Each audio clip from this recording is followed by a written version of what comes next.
অপরাধ অনেকেই করতে পারে, সব ঘটনা রাজনৈতিক চরিত্র নয়। যারা সমাজে ভদ্রলোক তারাই বিএনপি করতে আসবে, তারাই বিএনপি করবে। গতকাল সামাজিক যোগাযোগ মাধ্যমে নানাভাবেই অনেক কথা তারা ছড়াচ্ছে। সত্য তথ্য যাচাই না করে আমার মনে হয় কোনো কথা প্রচার করা এটা সৎ সাংবাদিকতার প্রকাশ নয়, হতে পারে না। বিএনপি কি বলেছে যে তাদেরকে কোনো প্রোটেকশন দিয়েছে যারা অপরাধ করেছে? সেটা তো করেনি, বরং অতি দ্রুত তাদের বিরুদ্ধে ব্যবস্থা নেওয়া হয়েছে এই হৃদয় বিদারক ঘটনা।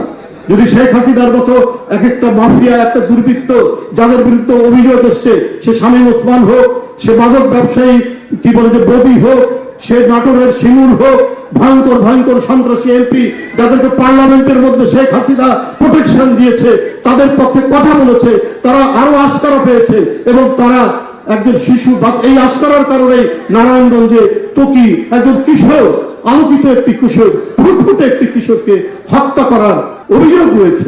সেইটা বিএনপি থেকে কেউ সুযোগ পায়নি, তাদেরকে কেউ কোনোভাবে আস্কারা পায়নি, বরং বারবার প্রশাসনকে আমরা বলেছি যে আপনাদের যে দায়িত্ব হচ্ছে যে অন্যায় করেছে তাকে গ্রেপ্তার করা, আইনের আওতায় নিয়ে আসা, এবং বারবার তিনি তাগিদ দিয়েছেন। শুধু তাই নয়, যখন পুলিশকেও আমরা দেখেছি ঢিলে ঢেলা, পুলিশকে যখন দেখছি শৈথিল্য, তখন উনার তাগিদে আমরা নিজেরা গিয়ে মামলা করেছি আমাদের ছেলেদের নামে।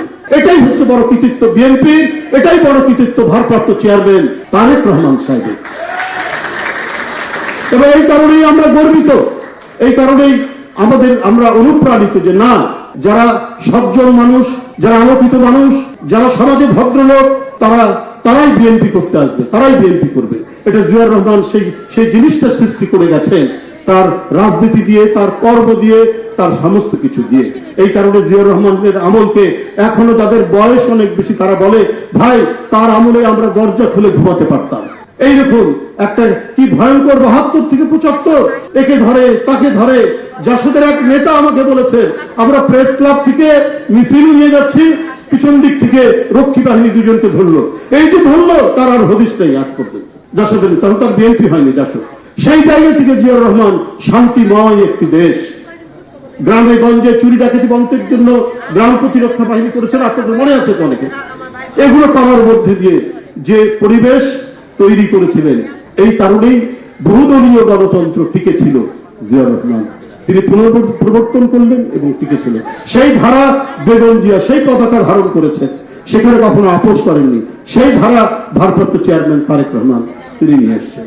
তো সুতরাং আমরা সুস্পষ্টভাবে বলতে চাই, অপরাধ অনেকেই করতে পারে, সব ঘটনা রাজনৈতিক চরিত্র নয়। দুষ্কৃতিকারী ওই এলাকার কোনো ব্যবসা নিয়ে তার জড়িত, এটা তো এতক্ষণ ধরে একটা ঘটনা হলো, তো প্রশাসন কেন চুপ থাকলো? প্রশাসনের লোকরা জানতে পারে না এত টেকনোলজি উন্নত হয়েছে, এত কিছু বিষয় হয়েছে, তো চট করে সেখানে প্রশাসনের লোক, পুলিশ, র্যাব সেখানে আসতে পারলো না?